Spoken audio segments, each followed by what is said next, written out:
sai do banho, pega o código, dá uma lida, tem isso, mas não sabe bem o que é ato libidinoso, vai no comentário, dá uma olhada, sabe? Que é pra chegar à noite na boa, tranquilo. Mesmo que seja só um shopping com os amigos, vocês estarão se colocando em risco.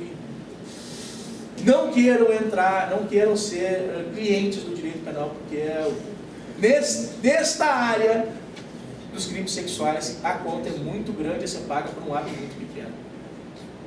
Quero mais uma vez agradecer o convite, estou à disposição dos colegas para quaisquer eventuais esclarecimentos. Quero deixar registrado que agora eu vou ter o prazer de ouvir o meu professor, o professor Saulo. Muito obrigado, pessoal.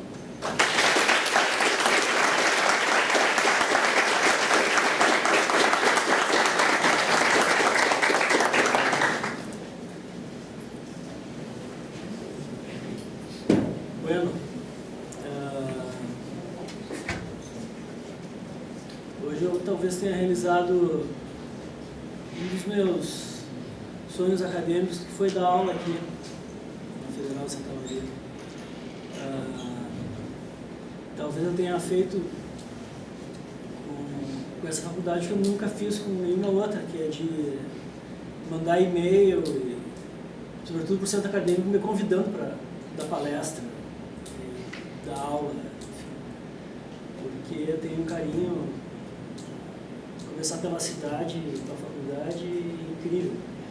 E hoje, depois do projeto que já vinha se desenhando há bastante tempo, né, professor Rafael, Jerônimo, a gente conseguiu efetivar uma parceria aí que espero que dure bastante. Então, hoje à tarde, tivemos a primeira aula da disciplina complementar de criminologia e foi bastante interessante. E estar aqui, né, com o Fábio, né, já nessa aula inaugural, me deixa ainda mais tocado, comovido, enfim. Santa Maria é legal porque é todo mundo meio estrangeiro aqui. Isso é legal desse tipo de cidade, que tem várias, em muito lugar do mundo. E Santa Maria, por força de ser um polo de ensino, todo mundo é meio estrangeiro, e quando todo mundo é meio estrangeiro, as pessoas se dão bem, as pessoas... isso é legal. E quando eu vim para Santa Maria, eu também era estrangeiro, fui parar no Colégio Centenário, e depois no Silon Rosa, e voltar agora nessa perspectiva, envolvido com a universidade, me deixa muito, mas muito feliz mesmo. É algo que eu acho que provavelmente começou na tua banca, Ângela. Começamos já de forma mais concreta a pensar nessa possibilidade, porque com o DLD, há bastante tempo já havia um desejo recíproco. E quando há desejo... Cuidado, dá uma lida lá no 213. Quando há desejo, há prazer. Né? Eventualmente até um orgasmo. Né? Já entrando na palestra do Fabinho. O prazer de ser junto com o Fábio, que eu tenho envolvimento com a família há muito tempo. Né? Hoje na aula de tarde, perguntando quem ia fazer TCC, enfim, os temas, bastante gente mais do meio para o final do curso. A menina disse, eu vou trabalhar, quero trabalhar com a aula do professor Vará. Quem trouxe o Vará para a Federal Santa Maria foi a Infraete, resgatando ele, foragido da ditadura argentina. Luiz Alberto Vará, um dos grandes pensadores do direito, da filosofia do direito, um revolucionário, formou aquele pessoal todo que está na sala do júri, ali, aquelas fotos ali dos diretores, Bolzan, Hernani, o pessoal, todo mundo passou pela mão do Vará. Depois foi para Santa Cruz, depois foi lá para Unicinos, terminou na Federal de Santa Catarina, onde eu fiz meu mestrado, depois foi para Federal, para a Universidade de Brasília, enfim. Quando o Neizão foi diretor lá da Unicinos, levou o Vará para lá, enfim. Então, importante esse registro. Tá? Importante esse registro. Porque, de vez em quando, a gente lê o livro do sujeito, acha genial, mas não sabe que estava aqui nos corredores, né? Tomando café, tomando cerveja aqui no bar do Pinto. Na época não era esse bar mais noite que hoje era um boteco. Enfim, por força dessas histórias todas, é muito bom estar aqui. Muito bom mesmo, para essa parceria. Bom, quando o Rafael fez o convite, e depois eu troquei algumas mensagens com o Fábio, né, pensei, olha, vamos falar da reforma do código, né, que é um momento que está tratando, né, pensei,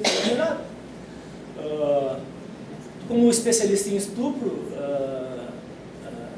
estudioso, estupro. Pelo amor de Deus, minha mulher está sentada. Não, é que daí eu ia dizer, e eu ia puxar para minha área, porque eu sou especialista em drogas. Tá bom? Eu fiquei complicado, né? Um especialista em estupro e um especialista em drogas. Né? Foi minha dissertação de mestrado nesse novo contexto legislativo. Né? Que por mais complicado seja o projeto, as críticas, né? Eu não sei se tem muita gente do início do curso aqui. Não? Sim?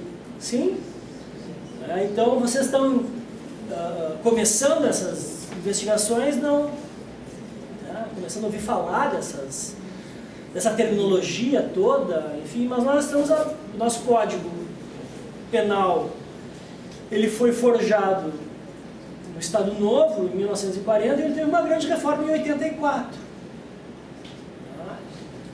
Só de uma parte, só da parte geral, que estabelece as linhas mestras, as diretrizes de aplicação e interpretação. E toda a parte especial, onde define os crimes, por exemplo, o crime de estupro, né, ela foi ao longo desses últimos 70 anos sendo modificada por legislações esparsas. Né? O Fábio disse, essa legislação é de 2009. Né? Então o código hoje ele é um corpo muito estranho, porque ele não tem uma unidade, ele é todo retrabalhado, literalmente é um Frankenstein. Então efetivamente precisamos de um novo código. Só que a forma como está sendo proposto no novo código foi bastante complicada, né, em termos de formação da comissão. O que eu gostaria de contar para vocês, de trabalhar com vocês, é um pouco qual o cenário político-criminal que a gente teve até o momento e o que isso pode se projetar para os próximos anos, se efetivamente esse projeto for aprovado. Na fala do Fábio, e eu fiquei pensando isso, trazendo para as questões mais específicas do campo de drogas, que é uma das minhas linhas de pesquisa, eu não sei, Fábio, se é possível dizer, mas parece que o legislador, isso claro que não é de forma consciente, até porque o legislador não existe, né? Enfim, é sempre uma coalizão de forças, né? É sempre, os projetos eles chegam num determinado momento, são aprovados, né? Mas parece que tem se apostado a política criminal, trabalhando com uma ideia geral esse movimento político de reforma das leis, tem apostado demais na capacidade do juiz de ser um mediador, de ser um racionalizador. Olha só, é complicado, tanto que quando falar um tema como esse, que fala de sexualidade, tem que ser assim mesmo, para a gente poder rir, porque senão a gente não enfrenta. Né? Mas percebam, a legislação ela é construída de tal forma para dar uma margem, uma maleabilidade para que o juiz racionalize ela no caso concreto. E esse é o problema que nós estamos enfrentando ultimamente, porque em âmbito geral, e inúmeras pesquisas se tem sobre isso, né? O meu trabalho de pós-doc, ele foi publicado, o livro está aberto na internet, que é só acessar as redes aí, ele está todo lá. Ele chama do papel dos operadores papel dos atores do direito. Bom, papel dos atores do direito penal, eu acho, ou do sistema penal na era do punitivismo. É mais ou menos isso. Esse que podia ser um título mais simples, né? Que a minha pesquisa com a Lahauri, né, foi no sentido de tentar mapear um pouco qual o perfil político-criminal dos nossos atores hoje. Como o Ministério Público está operando, como o Judiciário está operando, qual é a concepção deles em relação a questões que para nós são tão cruciais, que é em relação a penas, a prisões, né? E nesse levantamento, eu não fiz uma pesquisa empírica direta, mas eu tive acesso a inúmeros relatórios, né, que também constituem fonte primária, produzidos pelos próprios juízes, pelos próprios promotores, e que nos dão um diagnóstico bastante preocupante no sentido de que cada vez mais os nossos atores, e eu estou falando de todos, inclusive dos advogados, têm incorporado um discurso que dá para chamar de populismo punitivo, né, que tem como grande carro-chefe os meios de comunicação. E isso tem gerado, nos últimos anos, um nível de encarceramento jamais visto no Brasil. Que demonstra empiricamente que o discurso da impunidade ele é totalmente falso. Então o que nós temos? Né? E dá para... É uma hipótese factível.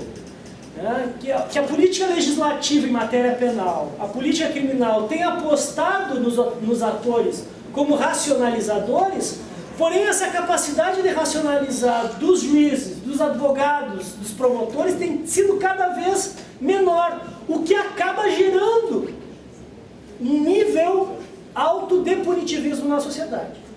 Né? O exemplo do Fábio não poderia ser melhor do que ele trabalhou. Pegue a extensão da incriminação do estupro e o que caberia daí ao promotor fazer uma... Começando pelo delegado, né? que aponta, né? Talvez a figura mais importante de todas na persecução penal.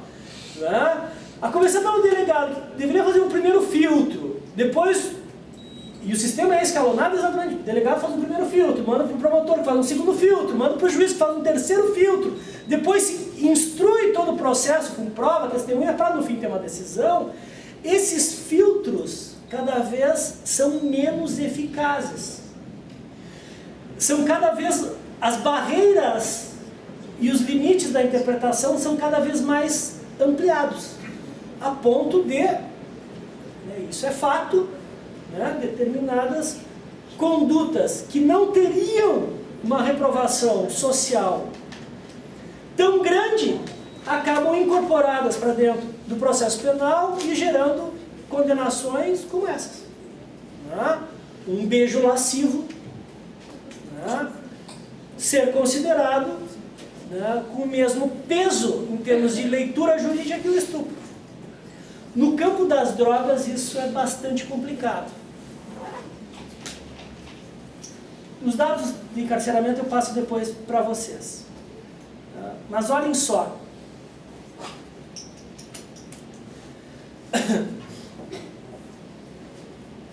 Droga. A nossa legislação nova é de 2006.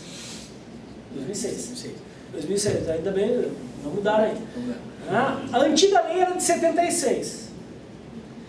Tinha um crime de drogas no antigo 281 do Código Penal, que em 1976 foi afastado, e o 16 e o 12 no lugar ficou, né, como cantou Bezerra da Silva, com a lei de 1976. E era um problema aquele delito, porque no mesmo artigo punia com as mesmas penas quem comercializava e quem usava a droga.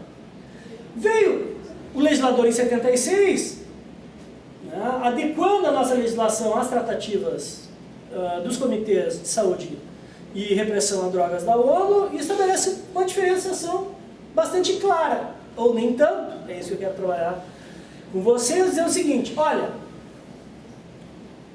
genérico, tráfico Artigo 12, pena de 3 a 10 na antiga lei, né? Depois ficou de 3 a 15, né? E para o consumidor, uma pena de 6 meses a 2 anos. Em 2006, a lei recente, o legislador tirou a pena privativa de liberdade para o uso, para o consumo, e estabeleceu de forma inédita, e eu acho bastante salutar, como penas que nós conhecemos como, aspas, penas alternativas. Não é um modelo de substituir, condena a pena e depois substitui, como acontece em todos os casos. E aumentou a pena para os crimes de tráfico. 5 o mínimo e 15 o máximo. A grande questão é o seguinte: o que é tráfico? Porque pensa em você explicando, conversando com um leigo, né, que nunca se debruçou, nunca leu, não é do direito, né? Qual é a ideia que as pessoas têm sobre a conduta de tráfico? Quando um âncora da TV vai para a TV e fala que determinadas pessoas foram presas por tráfico de entorpecentes, e depois vem o comentarista dizendo é uma conduta nociva à sociedade, tem que aumentar a pena para o traficante, qual é a imagem que vocês têm? Qual é a conduta que essa pessoa pratica? É comércio, né? É comércio de droga. É uma conduta de compra e venda com o intuito de lucro. Essa é uma das figuras do artigo 33 da lei.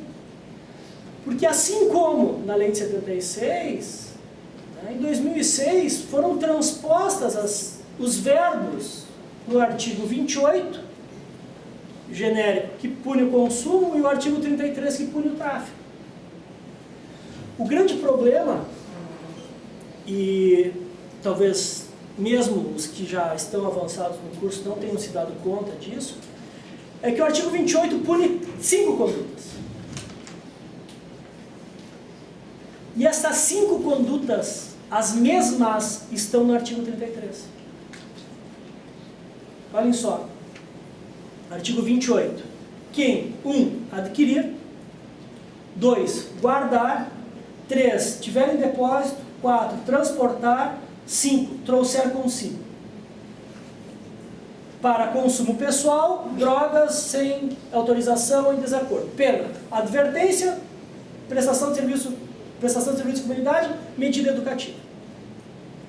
Então, se algum de nós aqui tiver portando para consumo próprio maconha, cocaína, crack, né? Enfim, incorre nessa sanção.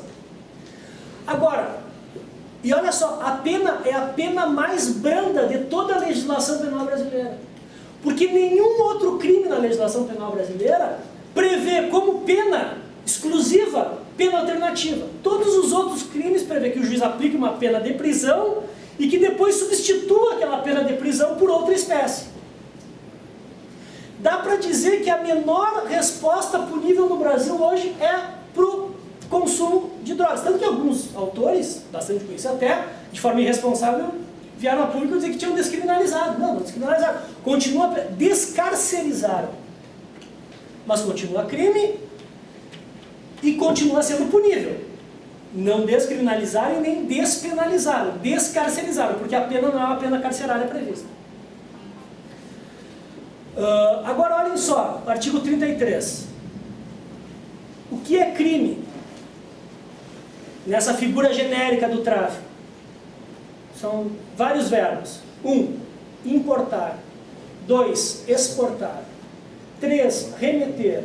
4. Preparar. 5. Produzir. 6. Fabricar. 7. Adquirir. Igual 28.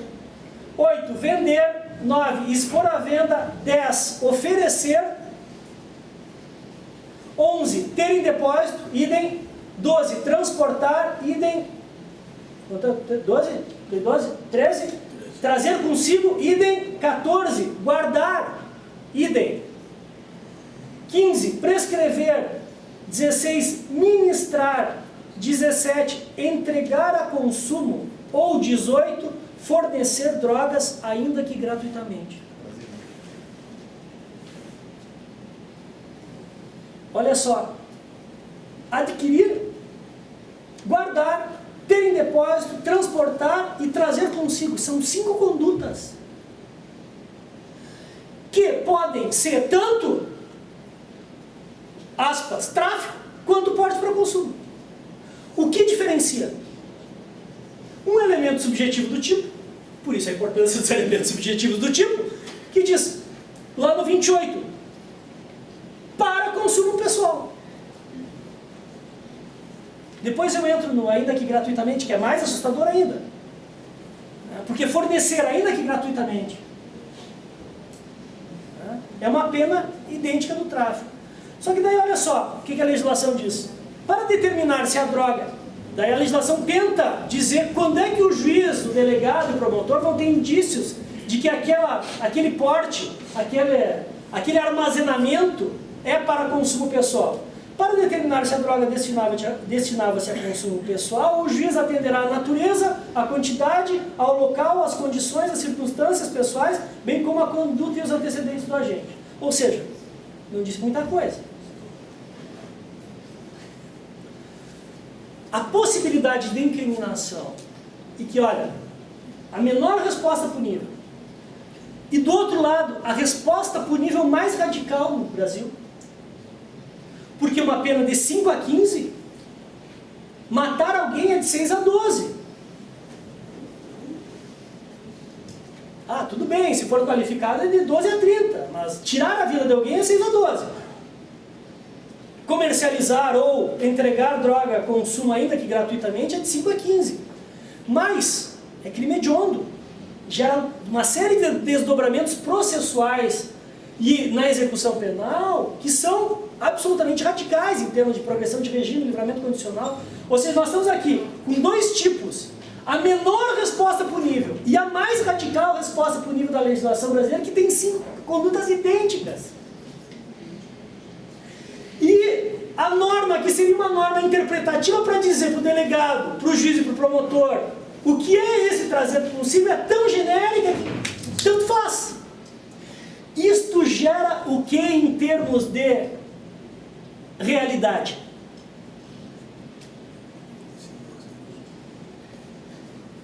Semana passada eu estava num evento na Escola da Magistratura do Rio de Janeiro, promovido pela LIP, que é uma instituição norte-americana de agentes da lei a favor da legalização das drogas. Só formados por delegados de polícia, policiais, juízes, promotores de justiça. Agora fizeram a LIP Brasil. Law Enforcement Against Prohibition, o nome da instituição. É o primeiro evento da LIP no Tribunal de Justiça do Rio de Janeiro, falando sobre legalização.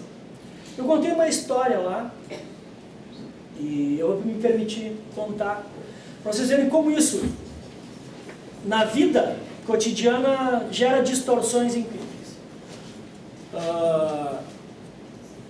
Conhece Porto Alegre, sabe, tem parque que se chama Parque da Redenção. Né? Aquele que atravessa Oswaldo Aranha e entra no Parque Farroupilha, né? Que é do Graforreia. Né? O Parque da Redenção, inclusive a dissertação de mestrado do jornalista Juremir Machado da Silva, que é uma das cabeças fantásticas que nós temos nesse estado, foi sobre o ambiente do Bonfim, né? E isso quando eu estava na faculdade, esse livro dele, chama Misérias do Cotidiano. E lá naquela época já, quando tinha um antigo bar chamado Scalear, né, que fechou depois, mas desde aquela época, já muito antes, se estabeleceu uma certa norma costumeira, que é o seguinte: o consumo de drogas nessa região, domingo à tarde, é liberado. Assim como existem zonas livres de droga em todas as cidades do mundo, onde a polícia sabe que tem, né? O delegado sabe, o promotor sabe, o juiz sabe, o filho do juiz sabe, o delegado, o filho do promotor também sabe, né? Todo mundo sabe. E que ocorre consumo, né? Normalmente consumos pacíficos, normalmente consumo de maconha, né? Bom, o caso que eu contei, está narrado no texto, é um texto que também, enfim, eu disponibilizei na internet, ali está o número do processo, vocês podem conferir, isso é um caso real, é um caso verídico. A situação foi a seguinte: um sujeito que tinha problema com droga, tinha sofrido um processo de desintoxicação, não tinha tido contato nenhum com o sistema penal. Tinha uma dependência química de cocaína. Difícil processo de recuperação, estava abstêmio. Trabalhando na empresa da sogra, filho de uma médica, um de nós. Como nós conhecemos 500 Marcos, que é o nome dele. O Marco brigou com a namorada no sábado à noite e no domingo foi para a Redenção. Na frente do auditório Araújo Viana, né, do outro lado da rua, tem um acidente. Do outro lado do acidente tem um bar. Tem o bar do João. Conhecido o bar do João. Ele estava no bar do João, resolveu encher a cara, porque, enfim, dor de corno, todo mundo, né? Se angustia, enfim, resolveu beber, que ele também estava abstêmio, e do consumo da bebida para o consumo da droga, naquele ambiente no domingo, era inevitável. Comprou um cigarro de maconha. Está narrado na denúncia. Um cigarro de maconha. Agora, não sei se foi dentro do bar do João, enfim, nas redondezas, naquela zona, né? Atravessou a Oswaldo Aranha e foi para o Parque Farroupilha, né? E no Parque Farroupilha acendeu o seu baseado. Ao acender o baseado, é abordado por um casal. E a menina do casal diz assim: tia, me dá um pega. E ele pega aquele cigarro de maconha que ele estava fumando e dá para ela. Ela era uma policial e o outro rapaz também. Flagrante. Vou ler aqui para vocês, tá? Entregar a consumo ou fornecer drogas, ainda que gratuitamente. Essa é uma figura, essa conduta é uma figura equiparada a exportar, importar, fabricar, produzir, vender.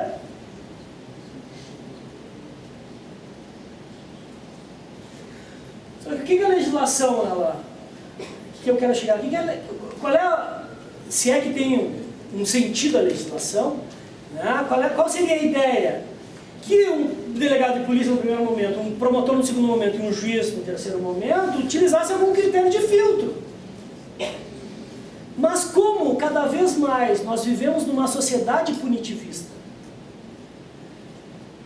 que opera a partir de alguns símbolos que são alguns mitificados, né? Como, por exemplo, do medo e da impunidade, isso gera necessariamente em todos nós, e o juiz não é diferente de nós, o promotor não, são vocês amanhã, gera alguns critérios de interpretação que, ao invés de conter, potencializam o punitivismo.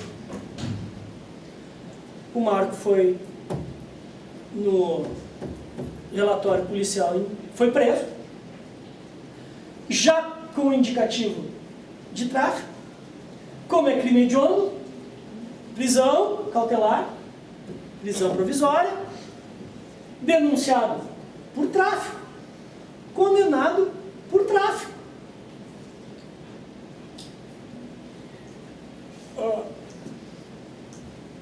Bom,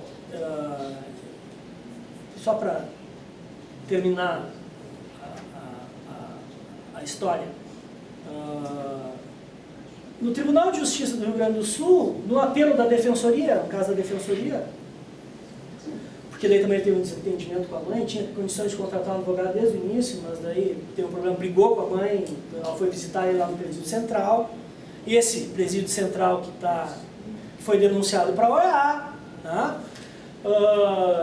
Mandou a mãe longe, não preciso de ti, aquela coisa bem reativa, típica de qualquer adolescente, 500 que a gente conhece, ou pós-adolescente, não sei se a adolescência vai até os 29, aumentaram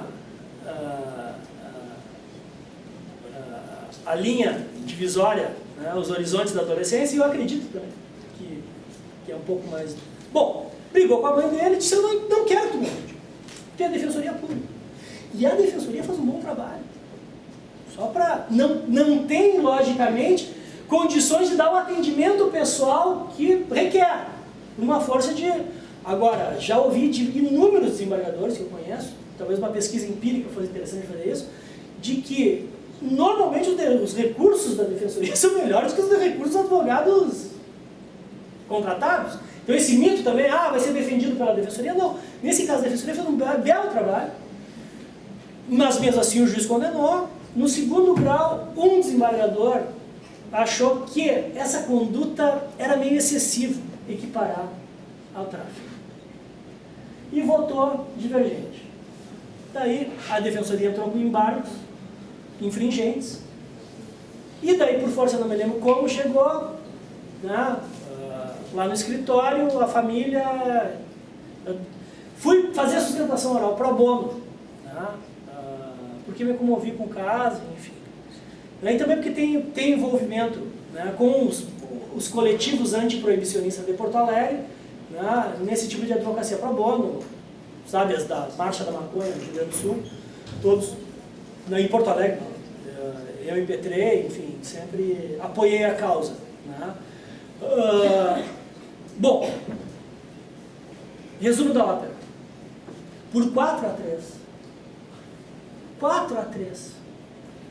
No grupo, desclassificado. Maravilha, né? A justiça foi feita. A justiça foi feita 2 anos depois.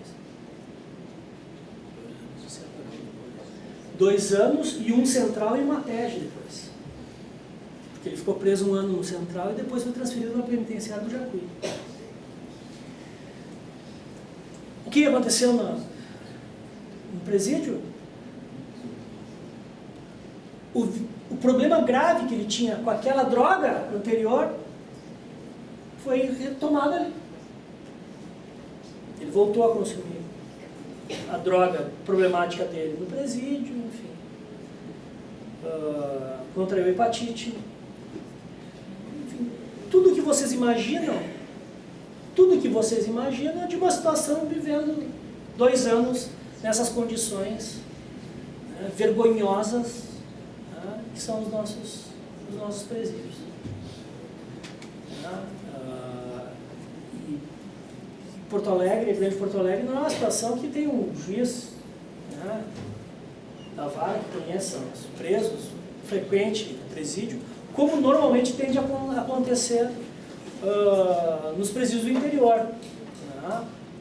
Aqui já fica a minha homenagem à minha amiga Uda, que foi juiz aqui da execução penal, que ela tinha um trabalho bastante presente, né, com os presos.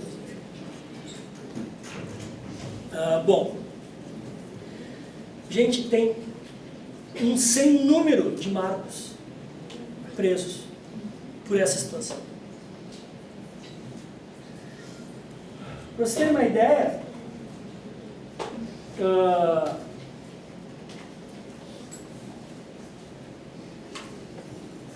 sabe quantas pessoas, qual a porcentagem de presos por crimes sexuais no Brasil hoje? Que são esses dois crimes são interessantes porque eles são os carros-chefes da política criminal. Né? Sempre quando falam em aumentar a pena, impunidade, o estupro, o tráfico, né, o assassinato. Enfim, são imagens, né, bastante presentes no senso comum. Nós temos, hoje, no Brasil, 580 mil pessoas presas. Nenhum país no mundo nos últimos 10 anos cresceu proporcionalmente tanto, nem os Estados Unidos, que é a maior contingente carcerário do mundo, que hoje já está beirando 3 milhões de pessoas presas.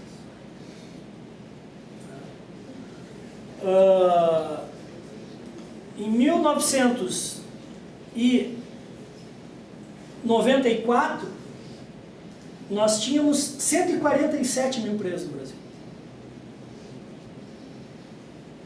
Hoje nós temos 4 vezes isso. Agora, vamos tentar decodificar quem são essas pessoas que estão lá. Crimes sexuais, esse crime é assustador, e que efetivamente é um crime grave, que tem que ser punido, merece uma resposta, as pessoas têm que ser responsabilizadas, ninguém está querendo passar a mão na cabeça de ninguém aqui. Mas esse é um crime carro-chefe.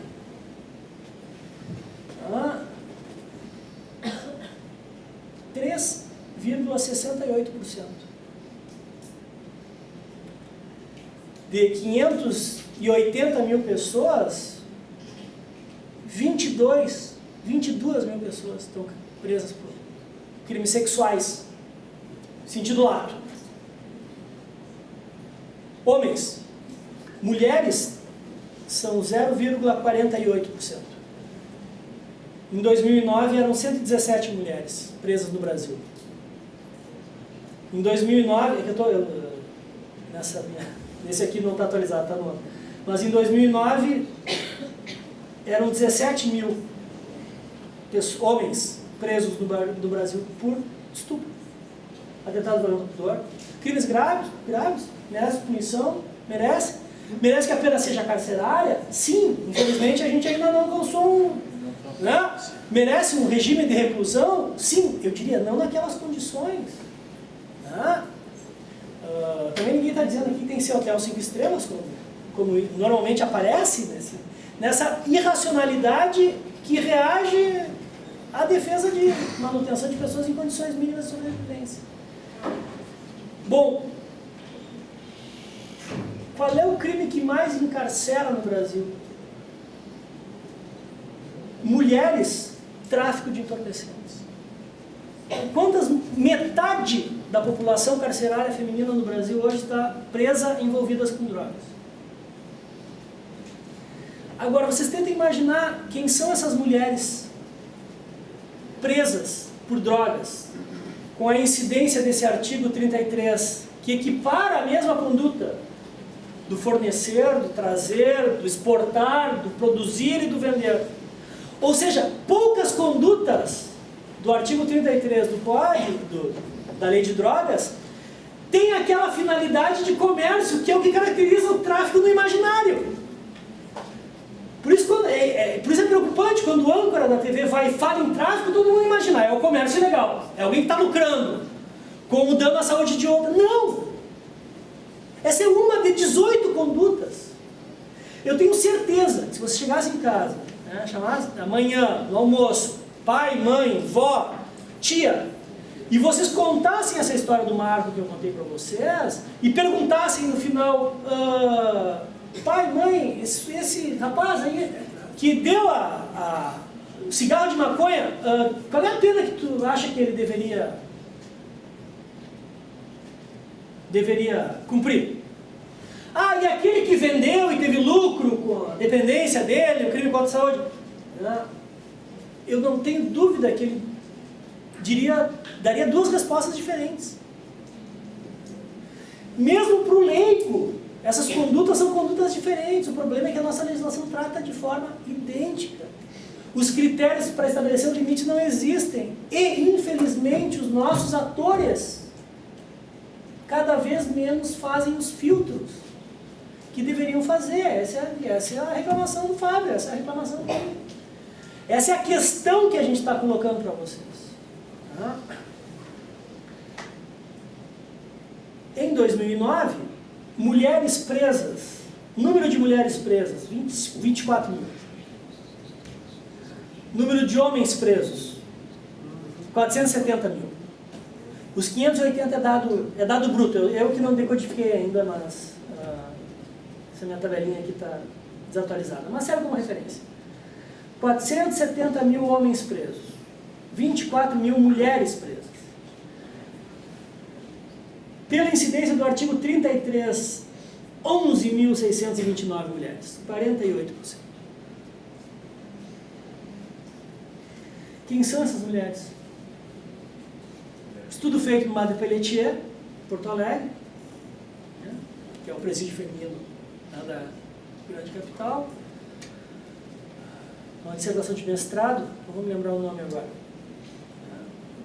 Vem durante a palestra da autora. Foi analisar quem eram essas mulheres. Alguma baronesa do tráfico? Né? Alguma mega empresária do tráfico? Né? Alguma socialite das rodas do mundo do crime? Né? Nada. Vocês sabem disso. Quem eram essas pessoas? Primeiro, grande maioria, né? Mães, irmãs, companheiras de presos que foram presas levando droga para eles da prisão.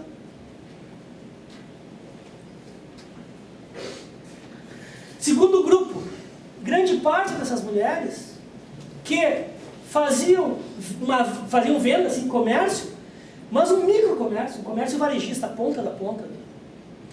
Normalmente como uma atividade mercantil substitutiva. Agora, nada como quilos. E o terceiro grupo, que é assemelhado ao primeiro, mas é que esse primeiro ele é muito específico da mulher que leva a droga para o companheiro na prisão. Né? O terceiro grupo, que é um grupo muito parecido, é a mesma natureza, mas que são das mulas.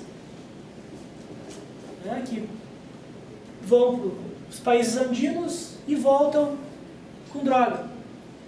Né? Várias presas, isso recentemente eu li um trabalho, né, na seguinte situação: determinada pessoa oferece, Fábio, para ganhar um dinheiro, então é o seguinte: tu vai para uma cidade fronteiriça do Mato Grosso, né, enfim, uma região de fronteira, lá vão te dar um carro, uma caminhonete, e tu vai trazer essa caminhonete.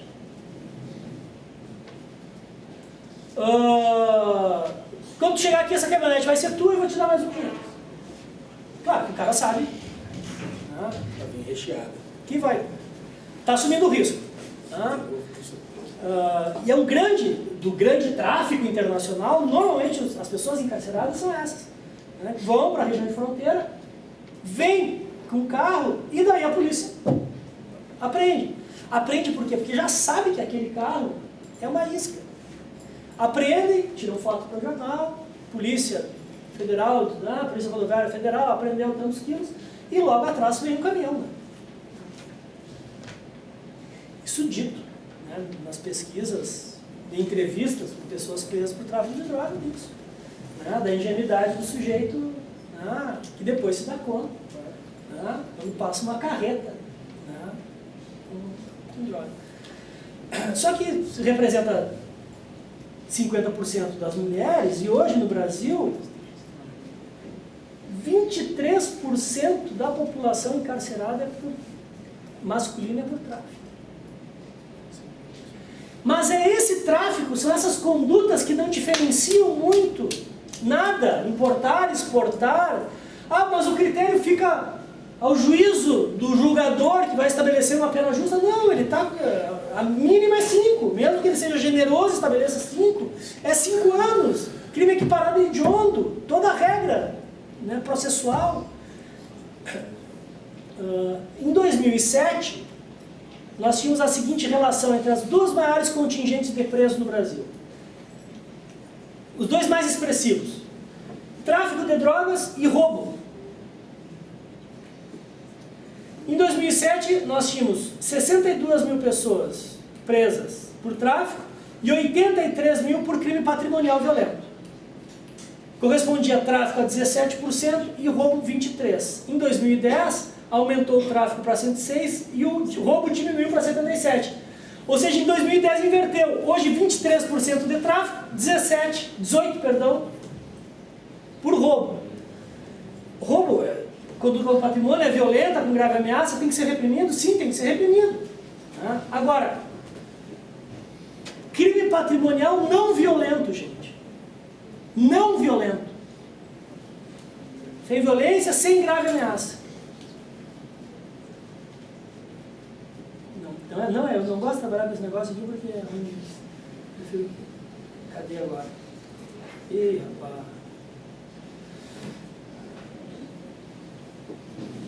Furto. Furto.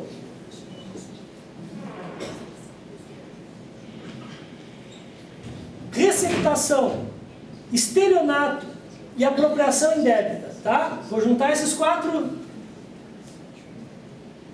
tipos. Furto, né? Tá na rua da praia aqui na Bozana, né? Sem grave ameaça, sem violência, crime patrimonial. Receptação, estelionato, clássico 171 e apropriação indébita. Furto, simples e qualificado, 61 mil pessoas, 13%. Receptação, estelionato, apropriação, 4%. Nós temos quase 100 mil pessoas presas no Brasil por crimes patrimoniais sem violência. A questão é razoável encarcerar as pessoas por crimes patrimoniais sem violência? Não estou falando do roubo, o cara chega e coloca uma arma na cabeça, ameaça. Não estou falando do sequestro, né, que são condutas que efetivamente... Estou falando do roubo, né, do estelionato, do cheque sem fundo, do conto do bilhete premiado, enfim, essas figuras que são quase folclóricas.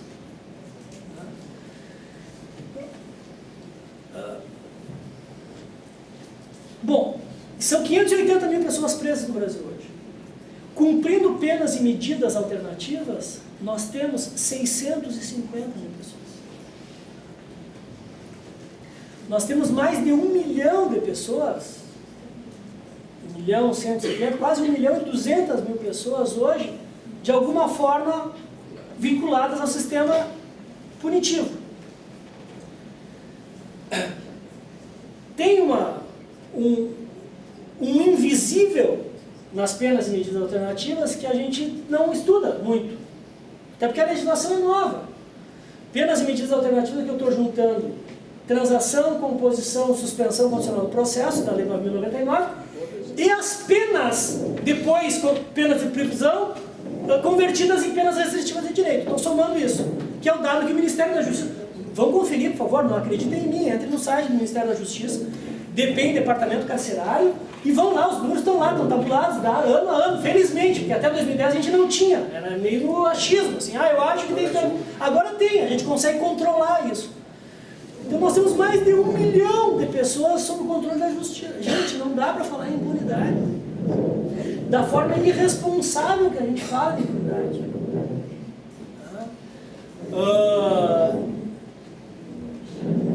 Tem muita gente sendo presa. Sim. Pessoas que, grande parte, pessoas que desde o meu ponto de vista não deveriam ser encarceradas. Data máxima vênia, crime patrimonial não violento, para mim, não tem que ser prisão.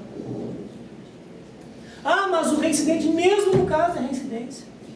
Nós temos uma série de medidas alternativas à prisão, inclusive das próprias cautelares, que ali indicam medidas cautelares que poderiam ser transformadas em penas alternativas, que estabelecem um controle razoável. A discussão da punição do tráfico hoje, do comércio ilegal de drogas, é cada vez mais forte. E os países que optaram pela via da descriminalização têm tido resultados bastante interessantes, no sentido de que a descriminalização permite que aquele usuário problemático do sistema, da droga, acesse o sistema sanitário, acesse o sistema de saúde mental, no caso da dependência mais severa, né, que leva à esquizofrenia, enfim. Coisa que a criminalização impede. Os dados de Portugal, que descriminalizou há 10 anos todas as drogas, da maconha e heroína, o Observatório Europeu de Drogas é em... Nossa Senhora, 9h30 já, estou falando com 40 minutos. Já vou terminar. É em Lisboa, eles fizeram estudos, né, bastante rígidos, né, desses 10 anos, indicaram caminhos sobre tudo isso, que no primeiro momento houve um pequeno aumento e depois aconteceu um decréscimo de consumo. Por quê? Porque as pessoas que tinham uso problemático com drogas puderam acessar a rede de redução de danos que foi criada. Então, para concluir, enfim, a gente sempre tem mais coisa para falar, mas nós vivemos uma política criminal altamente encarceradora, altamente punitiva, que não dá para a gente repetir esse discurso da impunidade impunemente. Nós, especialistas, não podemos ser irresponsáveis. Pelo contrário, a gente tem que demonstrar. E eu, sinceramente, eu acho que esclarecendo as pessoas se convencem. Durante muito tempo eu fui cético, mas eu acho que contando essas histórias, casos reais, não números, a gente consegue demonstrar a irracionalidade do sujeito que deu um baseado e ficou 2 anos preso. Isso não é um, são 2, são inúmeros casos, cotidianamente. Mesmo nos casos dos crimes de colarinho branco, né, a Justiça Federal cada vez mais tem sido extremamente rigorosa e tem aplicado penas. Essas penas não são carcerárias? Não, não são carcerárias. Está nesse contingente das penas alternativas, mas sinceramente, né, grande parte dos crimes econômicos, né, de sonegação, eu acho que prender não é a melhor solução. Assim como eu acho que o crime contra o patrimônio privado, sem violência e grave ameaça, não mereça prisão, eu acho que o crime contra o patrimônio público também não merece prisão. E se algum dos dois merecer prisão, é contra o patrimônio público e não contra o patrimônio privado. Só que hoje nós temos 100 mil pessoas presas por furto. Bueno, desculpe meus excessos também, entusiasmo falando do tema. Paro por aqui e... Bom, agora a gente se vê pelos corredores ao longo do semestre. Falou, obrigado.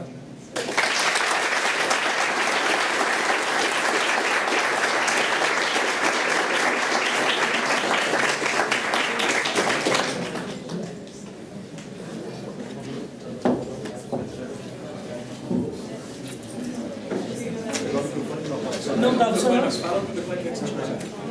Não dá. Bom, gente, mais uma vez nós gostaríamos de agradecer a belíssima exposição dos 2 palestrantes da noite.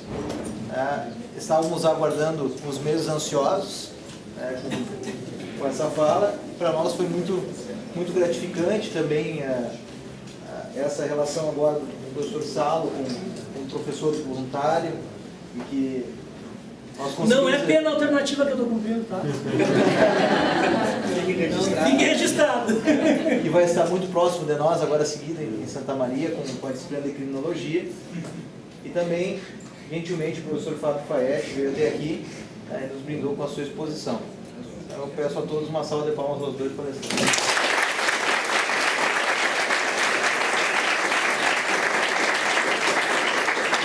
Eu queria informar que quem colocou o nome na lista, então ao final do mês, mais tardar no início de maio, a gente fornecerá certificados e daí avisa isso no site. Quem não assinou, por favor, pode assinar aqui também.